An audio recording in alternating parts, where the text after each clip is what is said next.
ආයුබෝවන් යථාර්ථවාදීව ලෝකයේ දෙස බලන්නට සත්‍ය සිදුවීම් සම්පීඩනයක පුවත් දිගහැරුම ශ්‍රද්ධා රූපවාහිනී 6:30 ප්‍රධාන ප්‍රවෘත්ති ප්‍රකාශයත් සමගින් මම ලකිඳුනුවංග ප්‍රථම අවධානය දවසේ තතුරගත් ප්‍රධාන ප්‍රවෘත්ති සිරස්තල වෙත.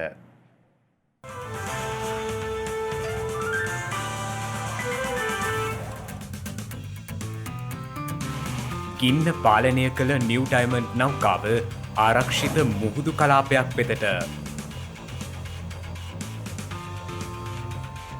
සමාජ මාධ්‍ය හරහා සිදුවන මූල්‍ය වංචා ගැන සුපරීක්ෂාකාරී වන්න පොලිසිය දැනුම් දෙයි. කාලගුණයෙන් රතු නිවේදනයක්. ආබාධිත පියා රැක බලා ගන්නා පින්වත් ස්වාමින් වහන්සේ. ඉන්දියාවේ කොරෝනා ආසාදිතයන් මිලියන 4 ඉක්මවයි. අවසන් මිලියනය දින 13ක් තුළ.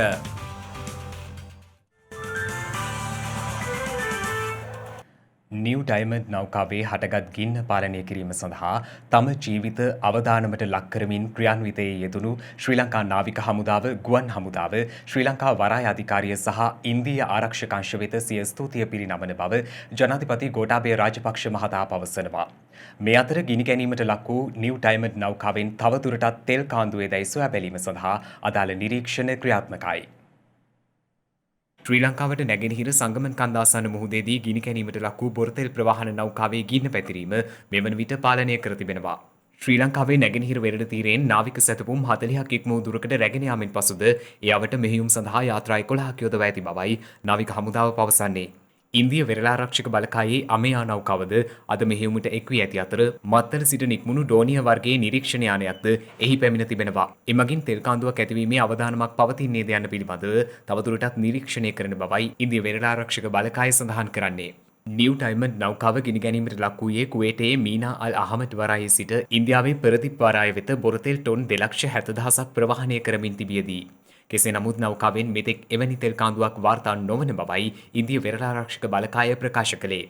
මේ අතර නිව් ඩයමන්ඩ් නෞකාවේ හටගත් ගින්න පාලනය කිරීම සඳහා තම ජීවිත අවදානමට ලක් කරමින් ක්‍රියාන්විතයේ යෙදුණු සියලුම ආරක්ෂක නිලධාරීන්ට ජනාධිපති ගෝඨාභය රාජපක්ෂ මහතා සිය ස්තුතිය පිරිනමා තිබෙනවා. ට්විටර් පණිවිඩයක් නිකුත් කරමිනුයි ජනාධිපතිවරයා මෙලෙස සිය ස්තුතිය පිරිනමා ඇත්තේ. කැබිනට් අනුමැතිය හිමි වූ යෝජිත 20 වන ආණ්ඩුක්‍රම ව්‍යවස්ථා සංශෝධනයට අදාළ කෙටුම්පත පසුගියදා ගැසට් කෙරුණා. ඒ අනුව 19 වන ආණ්ඩුක්‍රම ව්‍යවස්ථා සංශෝධනය සමග සංසන්දනය කිරීමේදී මෙහි වෙනස්කම් කිහිපයක්ම දක්නට ලැබෙනවා. ඒ අනුව 19 වන ආණ්ඩුක්‍රම ව්‍යවස්ථා සංශෝධනයේ වගන්ති 4ක් හැර සෙසු සියලු කරුණු 20 වන ව්‍යවස්ථා සංශෝධනය මගින් අහෝසි වනවා. එම ව්‍යවස්ථා සංශෝධනයට අනුව ජනාධිපතිවරයාට යළිත් පූර්ණ විධායක බලතල හිමිවීම විශේෂත්වයක්. 19 වන ආණ්ඩුක්‍රම ව්‍යවස්ථා සංශෝධනය ඇතුළත් වූ පරිදි නව පාර්ලිමේන්තුවක් තෝරාපත් කර ගැනීමෙන් පසු වසර 4.5ක් යනතුරු එය විසිරුවා හැරීමට ජනාධිපතිවරයාට අවස්ථාවක් හිමිවන්නේ නැහැ. කෙසේ වෙතත් නව සංශෝධනයට අනුව වසරක කාලයක් ඉක්ම ගිය පසු ජනාධිපතිවරයාට ස්වකීය අභිමතය පරිදි පාර්ලිමේන්තුව විසිරුවා හැරිය හැකි බවයි අදාළ ගැසට් නිවේදනයේ දැක්වෙන්නේ. ජනාධිපතිවරණය සඳහා ඉදිරිපත් විය හැකි වයස් සීමාව ලෙස මෙතෙක් පැවති 35 වයස් සීමාව ඉවත් කර ඇති අතර වයස අවුරුදු 30 යන්න ඒ සඳහා ආදේශ කර තිබෙනවා. එමෙන්ම කිසියම් විෂයපතයක් සඳහා අමාත්‍යවරයෙකු නම් නොකරන ලද අවස්ථාවකදී හෝ ස්වකීය අභිමතය පරිදි යම් අමාත්‍යාංශයක් පවරා ගැනීමටද 20 වන ව්‍යවස්ථා සංශෝධනයෙන් ජනාධිපතිවරයාට බලතල ලබා දීමටයි යෝජනා කර ඇත්තේ. 19 වන ව්‍යවස්ථා සංශෝධනයෙන් එවැනි බලතල හිමි නොවූ අතර එලෙස පත් කරනු නොලැබූ අමාත්‍යාංශයක් හෝ තාවකාලිකව ඉවත් කරනු ලැබූ අමාත්‍යාංශයක් සඳහා වැඩබලන අමාත්‍යවරයෙකු ලෙස පාර්ලිමේන්තු මන්ත්‍රීවරයෙකු පත් කිරීමටයි එහි විධිවිධාන සලසා තිබුණේ. පාර්ලිමේන්තුව විසිරුවා හැරීමෙන් පසුවද නව පාර්ලිමේන්තුවක් තෝරාපත් කර ගන්න අතුරු කතානායකවරයා සහ විපක්ෂ නායකවරයාගේ දුර කාලය එලෙසම වළංගු වන අතර අමාත්‍ය මණ්ඩලය සහ රාජ්‍ය හා නියෝජ්‍ය අමාත්‍යවරුන්ටද නව පාර්ලිමේන්තුවක් තෝරාපත් කර ගන්න අතුරු එම තනතුරුවල කටයුතු කිරීමටද නව සංශෝධනයෙන් අවසර හිමි වනවා. එමෙන්ම පාර්ලිමේන්තු මන්ත්‍රීවරයෙකු වශයෙන් කටයුතු කිරීමට අදාළව මෙතෙක් නුසුදුසුකමක් ලෙස සටහන් වුණු ද්විත්ව පුරවැසිභාවය නව සංශෝධනයෙන් ඉවත් කර තිබීම විශේෂත්වයක්. මේ අතර මෙතෙක් පැවති ආණ්ඩුක්‍රම ව්‍යවස්ථා සභාව අහෝසි කර ඒ සඳහා පාර්ලිමේන්තු සභාවක් පත් කිරීමටද යෝජනා කර තිබෙනවා. එහි සමාජිකයන් ලෙස දක්වා ඇත්තේ අග්‍රාමාත්‍යවරයා, කතානායකවරයා, විපක්ෂ නායකවරයා, අග්‍රාමාත්‍යවරයාගේ නියෝජිතයෙකු සහ විපක්ෂ නායකවරයාගේ නියෝජිතයෙක්. එමෙන්ම ස්වාධීන කොමිෂන් සභා 9 අතරින් විගණන සේවා කොමිෂන් සභාව සහ ජාතික ප්‍රසම්පාදන කොමිෂන් සභාව ඉවත් කිරීමට මෙමගින් යෝජනා කර තිබෙනවා. 19 වන ව්‍යවස්ථා සංශෝධනය මගින් යොදා ඇති රටට බාධා එල්ල විය හැකි සියලු කරුණු ඉවත් කිරීමට කටයුතු කරන බව ජනමාධ්‍ය අමාත්‍ය කෙහෙලිය රම්බුක්වැල්ල මහතා පවසනවා. අපේ වැඩපිළිවෙළවල් වලට බාධාවක් වෙච්ච අපි වේදිකාවේ කියපු 19 වෙනි සංශෝධනය ඉවත් කිරීම මේ වෙනකොට ක්‍රියාත්මක වෙමින් පවතිනවා. ඒ සම්බන්ධව නීති පරිදිවරයා සහතිකයක් ලබා දීලා තියෙනවා අපිට. ගිය කැබිනට් මණ්ඩලයේදී ඒක අනුමැතිය ලබා දුන්න නිසා එවැනි රටට යම්කිසි බාධාවන් තිබ්බ සියල්ල ඉවත් කරමින් අපි කටයුතු කරන්න සූදානම් වෙනවා. අපිට දීලා තියෙන ලොකු සහතිකයක් මේ රටේ ජනතාව. ඒ සහතිකය තමයි ලෝකෙම කොවිඩ් ප්‍රසංගතය හදිච්ච වෙලාවේ අපිට පුළුවන් වුණා. එය ඉතාමත්ම සාධනීය ලෙස පාලනය කරගන්න. එනිසා අපි තීන්දුව කරොත් මේ දේ රටට අවශ්‍යයි මේ දේ කළ යුතුයි කියලා හොක දෙනෙක් කියන හරි අමාරුයි ඕක වෙන්නේ ඕක කොහොමද කරන්නේ ඕක වැඩක් නැහැ කියන අවිනිශ්චිතභාවය අපේ ශබ්දකෝෂයෙන් ඉවත් කරන්නට අපි ඒක කළ නොහැක්කක් නොමැත කියන තැන ඉඳගෙන COVID-19 වසංගතය අපට උගන්වන පාඩමක් වන්නේ මධ්‍යගත සෞඛ්‍ය සේවා පද්ධතියක් පවත්වාගෙන යාමේ තීරණාත්මක අවශ්‍යතාවය සනාථ කිරීම බව ජනාධිපති ගෝඨාභය රාජපක්ෂ මහතා පවසනවා. කැලණිය මානෙල්වත්ත නාගානන්ද අන්තර්ජාතික බෞද්ධ අධ්‍යයන ආයතනයේදී ආරම්භ කළ වැඩමුළුවකට එක්වෙමුණුයි ජනාධිපතිවරයා මේ බව සඳහන් කළේ.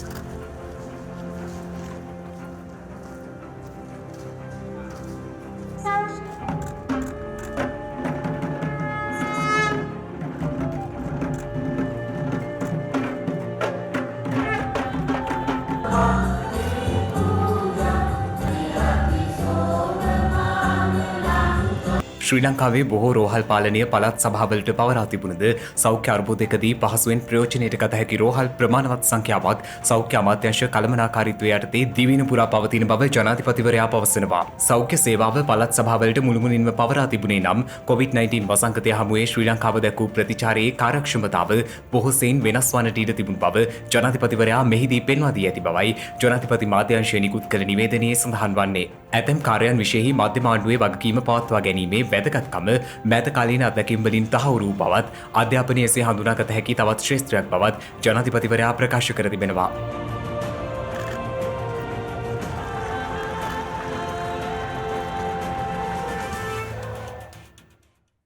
දිවයිනට බලපා ඇති වැසි සහිත කාලගුණ තත්ත්වයක් සමග ඇතිවිය හැකි තද සුළං හා රළු මුහුද පිළිබඳව අනතුරු ඇඟවීමේ නිවේදනයක් කාලගුණ විද්‍යා දෙපාර්තමේන්තුව මගින් නිකුත් කර තිබෙනවා.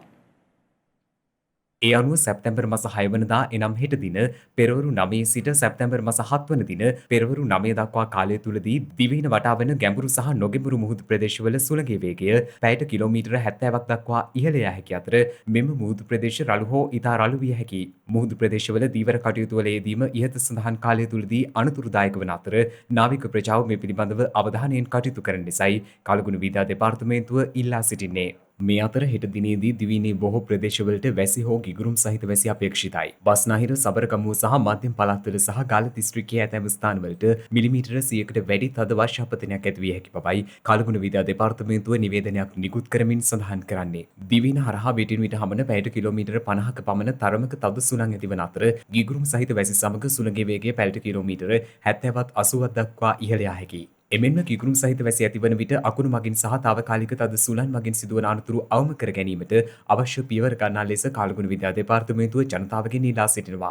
එමෙන්ම කන්කසන්තුරේ සිට පුත්තලම කොළඹ ගාල්ල සහ හම්බන්තොට හරහා පොතුවිල් දක්වා වන මුහුදු ප්‍රදේශ විටින් විට රළු විය හැකි බවයි කාලගුණ විද්‍යා දෙපාර්තමේන්තුව දැනුම් දෙන්නේ. දිවයින වටා වන සෙසු මුහුදු ප්‍රදේශ විටින් විට තරමක් රළු විය හැකි බවද එම නිවේදනයේ සඳහන්.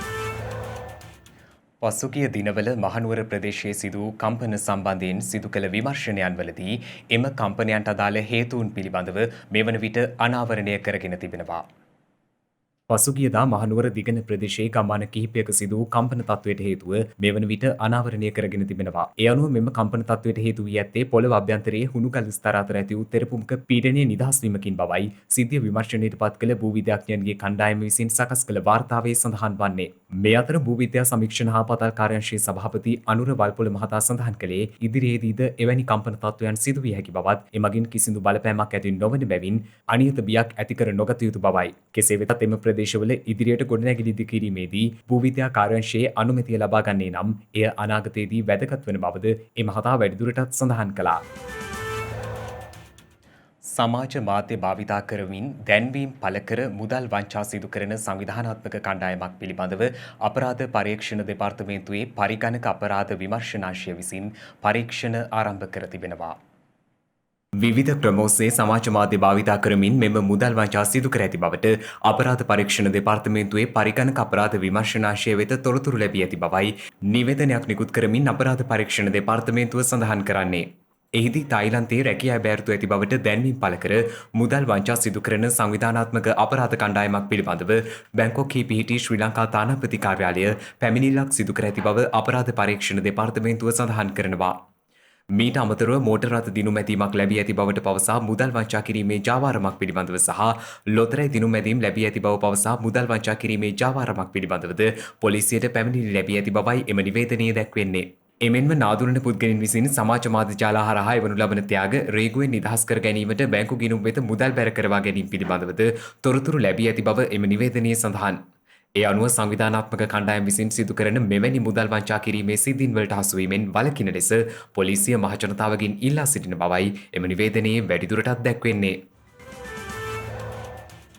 මද්‍රව්‍ය සම්බන්ධයෙන් අත්අඩංගුවටගෙන රිමාන්ඩ් භාරයට පත් කරන රැඳවියන්ගේ තදබදය අවම කර ගැනීම සඳහා අවශ්‍ය නීතිමය තත්ත්වයන් හා ඊට අදාළ ක්‍රියාමාර්ග සොයා බැලීමට අධිකරණ අමාත්‍යවරයා විසින් සත්පුද්ගල කමිටුවක් පත් කර තිබෙනවා. ඒ අනුව සති 3ක් ඇතුළත ඒ පිළිබඳව වාර්තාවක් ලබා දෙන ලෙසයි අධිකරණ අමාත්‍ය ජනාධිපති නීතිඥ අලි සප්‍රි මහතා දැනුම් දී ඇත්තේ. අධිකරණ අමාත්‍යාංශයේ නීති කටයුතු පිළිබඳ අතිරේක ලේකම්වරියක වන පියුමති පීරිස් මහත්මියගේ ප්‍රධානත්වයෙන් යුත් අදාළ කමිටුවේ සෙසු සමාජිකයින් ලෙස රජයේ රස පරීක්ෂක දෙපාර්තමේන්තුව, නීතිපති දෙපාර්තමේන්තුව, පොලිස් දෙපාර්තමේන්තුව, බන්ධනාකාර දෙපාර්තමේන්තුව සහ ශ්‍රී ලංකා නීතිඥ සංගමයේ නියෝජනය වන පරිදි පත් කර තිබෙනවා. රිමාන්ඩ් භාරයට පත්වන රැඳවියන්ගේ අධික තදබදය හමුවේ බන්ධනාගාරය තුළ හටගෙන ඇති ගැටලුකාරී තත්ත්වය සම්බන්ධයෙන් පසුගිය 3 වෙනිදා අධිකරණ අමාත්‍යාංශයේදී විශේෂ සාකච්ඡාවක් පවත්වා තිබුණේ බන්ධනාගාර ප්‍රතිසංස්කරණ හා සිරකරුවන් පුනරුත්ථාපන රාජ්‍ය අමාත්‍ය සුදර්ශනී ප්‍රනාන්තුපුල්ලේ මහත්මියගේ සම්බන්ධීකරණයෙන්. එහිදී මද්‍රව්‍ය සම්බන්ධයෙන් අත්අඩංගුවටගෙන රිමාන්ඩ් භාරයට පත්වන රැඳවියන් පුනරුත්ථාපනය සඳහා යොමු කිරීම පිළිබඳ දීර්ඝ වශයෙන් සාකච්ඡා කර තිබෙනවා. රජයේ රස පරීක්ෂක දෙපාර්තමේන්තුවේ වාර්තා ප්‍රමාද වීම හේතුවෙන් ඇතැම් නඩු ඉදිරියට පවත්වාගෙන යාමේ ගැටලුකාරී තත්ත්වයන් නිර්මාණය වී ඇති බවද එහිදී නිරීක්ෂණය වී ඇති අතර ඊට අදාළ රැඳවියන් තවදුරටත් රිමාන්ඩ් භාරයේ තැබීමටද සිදු ඇති බවයි සඳහන් වන්නේ. එවැනි නඩු 8000කට වැඩි ප්‍රමාණයක් පවතින බැවින් ඒ පිළිබඳ අදාළ සාකච්ඡාවේදී වැඩි අවධානයක් යොමු වූ බවයි බන්ධනාගාර ප්‍රතිසංස්කරණ හා සිරකරුවන් පුනරුත්ථාපන අමාත්‍යාංශය සඳහන් කළේ.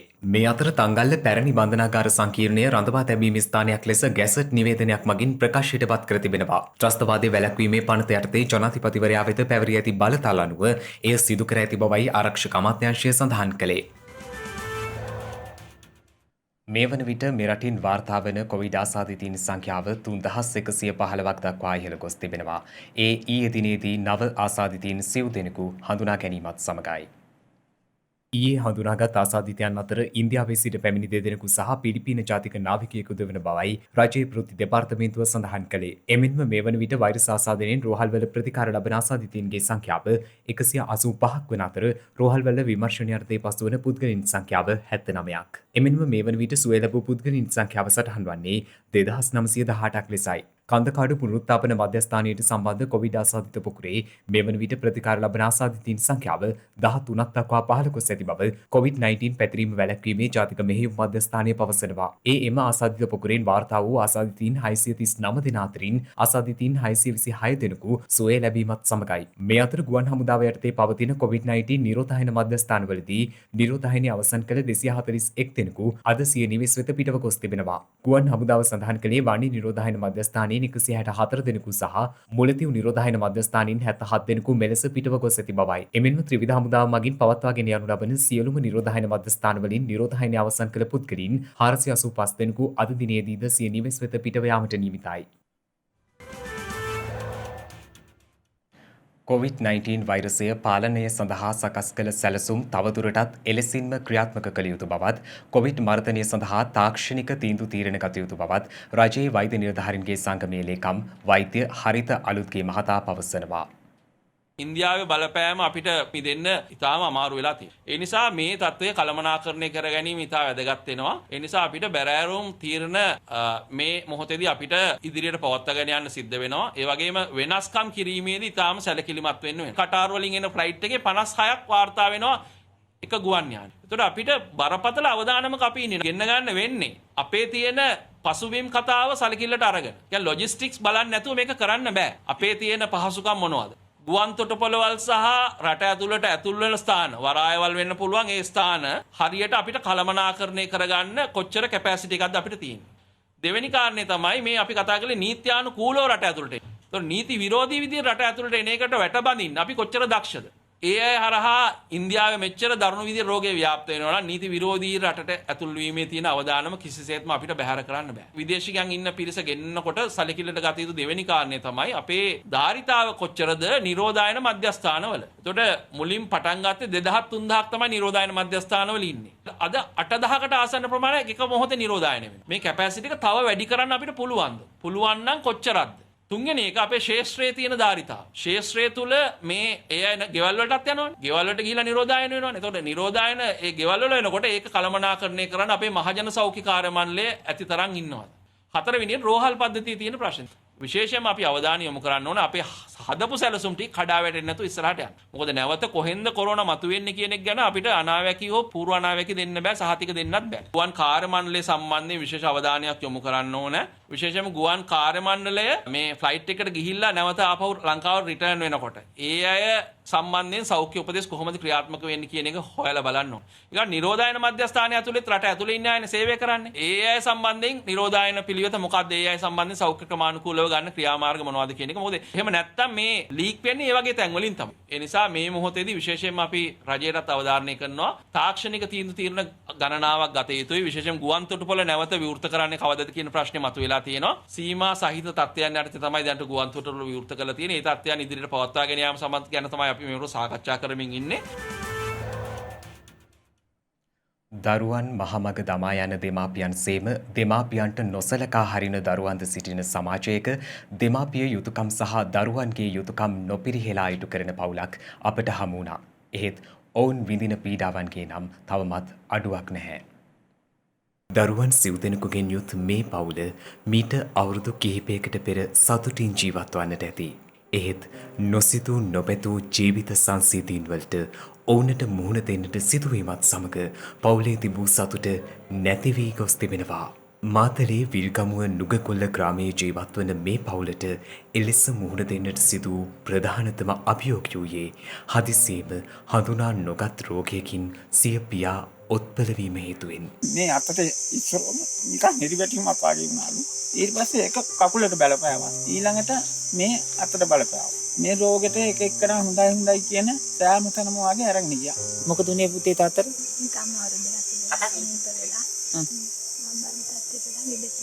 ඒ නිසාම සිය සහෝදරයන් මෙන්ම ඔත්පල වූ පියා රැක බලා ගැනීමට සිදුවන්නේ පවුලේ වැඩිමහල් දියණියටයි. තවමත් කුඩා වයසක පසුවන අනෙක් සහෝදරයන් රැක බලා ගැනීම කෙතරම් අසීරුවත් ඇය ඒ වගකීම ඉටු කරන්නේ සිය අධ්‍යාපනයද පවා නතර කර දමමින්. වියදම් කරන්න කවුරු නැති හින්දා දැන් අතර කරා අනික බලා ගන්න කවුරු ඉන්නවද ඉතින් නංගිලා මල්ල ඉස්කෝලේ යවා ගන්න ප්‍රශ්නයක් පිළිගෙන මට උනා නංගිලා කීයෙන් කන් ඔය ගියාද? ඔය කරන්න ගියා. උසස් පෙළ කරන්න පුළුවන්ද? ඒක කරේ නැහැ. මේ පවුලේ අනේක දුක් අතර සසර දුක් කෙලවර කරනු පිණිස මහානදම් පුරනා ස්වාමින් වහන්සේ නමක්ද සිටී. මහනුවර ප්‍රදේශයේ විහාරස්ථානයක මීට දෙවසරකට ඉහතදී මහානදම් පුරන්නට ගිය මෙම පවුලේ දෙවනියා වූ මෙම ස්වාමීන් වහන්සේද සිය පියාට උවටැන් කරන්නේ අපමණ දයාවකින්. දුර පැහැර රැකියාවකට ගිය දරුවන්ගේ මව නිවසට පැමිණෙන්නේ මසකට වරක් පමණයි. එතෙක් ප්‍රදේශයේ අවට පදිංචිකරුවන්ගෙන් ලැබෙන යම් කිසි ආහාර වේලයකින් කුසගිනි සරි කරගන්නට ඔවුන්ට සිදුවනවා. නංගිලා දැන් නංගි මල්ලි එයාලට සල්ලි කර්කශුරුමයකට හිමිකම් කිව් මේ පවුලේ සිනහවන් යළිත් වෙනදා මෙන්ම මැවෙන දිනයක් උදාවනතුරු ඔවුන් මග බලා සිටී. අම්මිට හොඳටම අහන්න පුළුවන්. අහන්න ඉතින් ගෙදර ඉඳලා ආදායම ගන්න මැෂින් එක. එතනම ගොඩින්න දැනක් නෑ. ඊට අපි ඔක්කොටම ඉන්න ඉඳ මන්දි. කොහොමදවද මට ගියා. සිව් දෙසින් වාර්තා වූ පුවත් කිහිපයක් සමගින් දැන් සිව් දෙස පුවත්.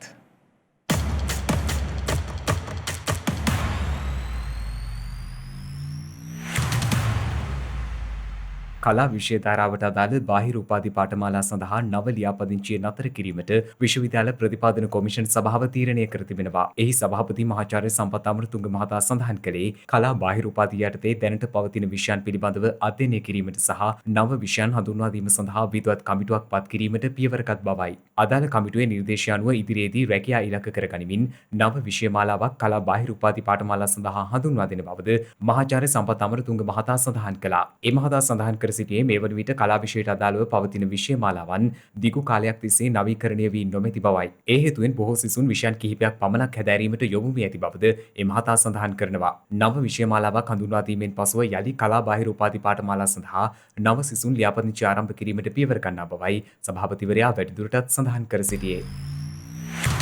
ඇතිමලේ පොලිස් බල ප්‍රදේශයට අයත්වත්තක සීනි සමාගමක රාජකාරී කරමින් සිටි පුද්ගලයෙක් වනාලියෙකු පහර දීමෙන් මියගොස් තිබෙනවා. මෙසේ මියගොස් ඇත්තේ ඇතිමලේ කුඹුගේ යාය ප්‍රදේශයේ පදිංචි වයස අවුරුදු 61ක් පමණ වන පුද්ගලයෙක්. ඔහු ඊයේ රාත්‍රියේදී ඇතිමලේ සීනි සමාගමේ රාජකාරී සඳහා පිටව ගොස් ඇති අතර එහිදී වනාලි ප්‍රහාරයට ලක්ව ඇත්තේ.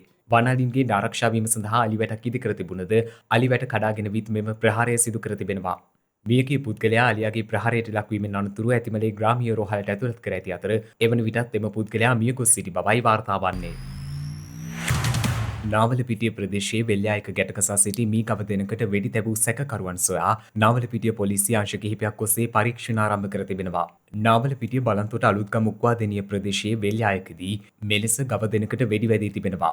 නාවලපිටිය ප්‍රදේශයේ සංවිධානාත්මක කණ්ඩායමක් විසින් මෙලෙස වෙල්යායවල් වල ගැටකසා සිටින මී කවයින් ඝාතනය කිරීමේ කාර්යයක නිරත වන බවයි එම ගොවිපොලේ භාරකරු සඳහන් කළේ. මීගවයාට වෙඩි තබා ඝාතනය කර ජාවාරම්කරුවන් අත්අඩංගුවට ගැනීම සඳහා නාවලපිටිය පොලිසිය නාවලපිටිය බලන්තොට ප්‍රදේශයේ සවිකර ඇති ආරක්ෂිත කැමරා දර්ශන ඔස්සේ මේ වන විට පරීක්ෂණ ආරම්භ කර තිබෙනවා.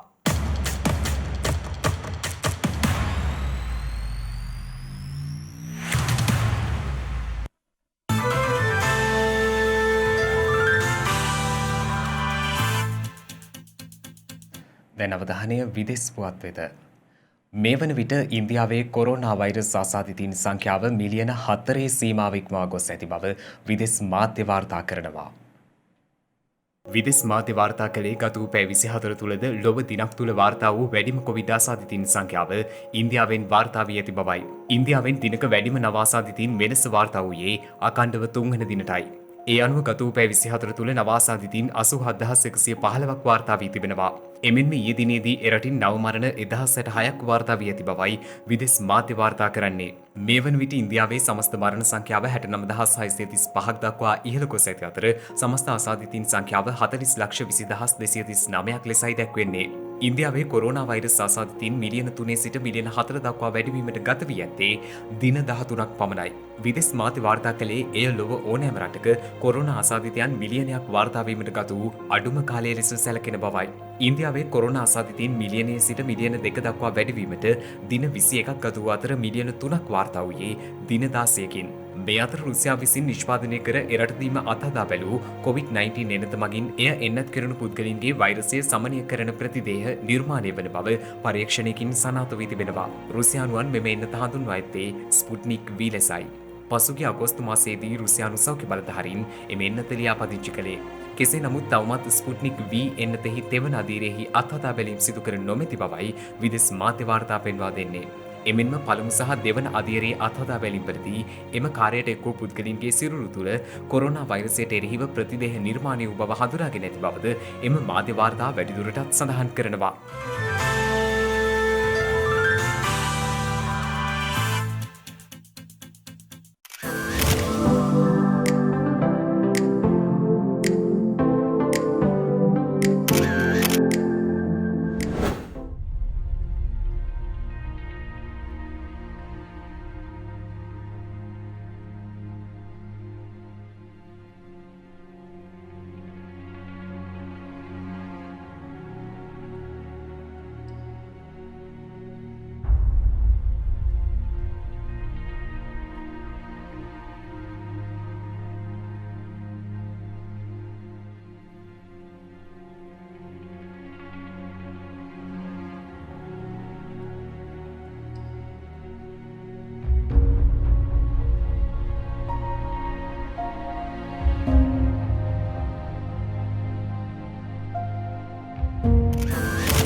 දිනක සටහන් නිමවන්නට මතෙන් හෙට දවසේ වැදගත්කම ගැනයි මේ අවධානය.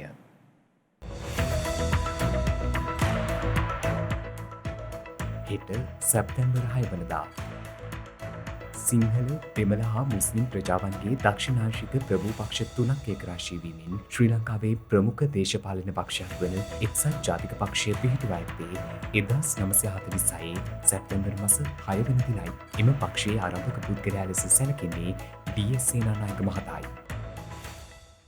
ලොව ප්‍රථම හෘද සැත්කම ශාන්ත ලුවිසි නගර රෝහලේදී සිදු කර ඇත්තේ 1991 සැප්තැම්බර් මාස 6 වැනි දිනකයි. එම ශල්‍ය කර්මය සඳහා පළමු වරට වාචනය කර ඇත්තේ පිහියෙන් ඇන තුවාලයකට ගොදුරු පුද්ගලයෙක්.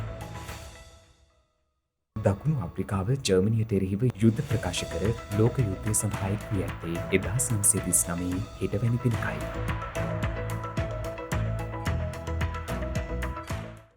ඒ සමගින් ශ්‍රද්ධා ප්‍රධාන ප්‍රවෘත්ති විකාශය නිමාවට පත්වනවා. හමුවෙමු හෙටත් සවස 6:30ට. තෙරුවන් සරණයි. නමෝ බුද්ධාය. මෙවැනි වැදගත් පුවත් නැරඹීම සඳහා ශ්‍රද්ධා TV News YouTube channel එක subscribe කර සීනුව සලකුණ වන්න.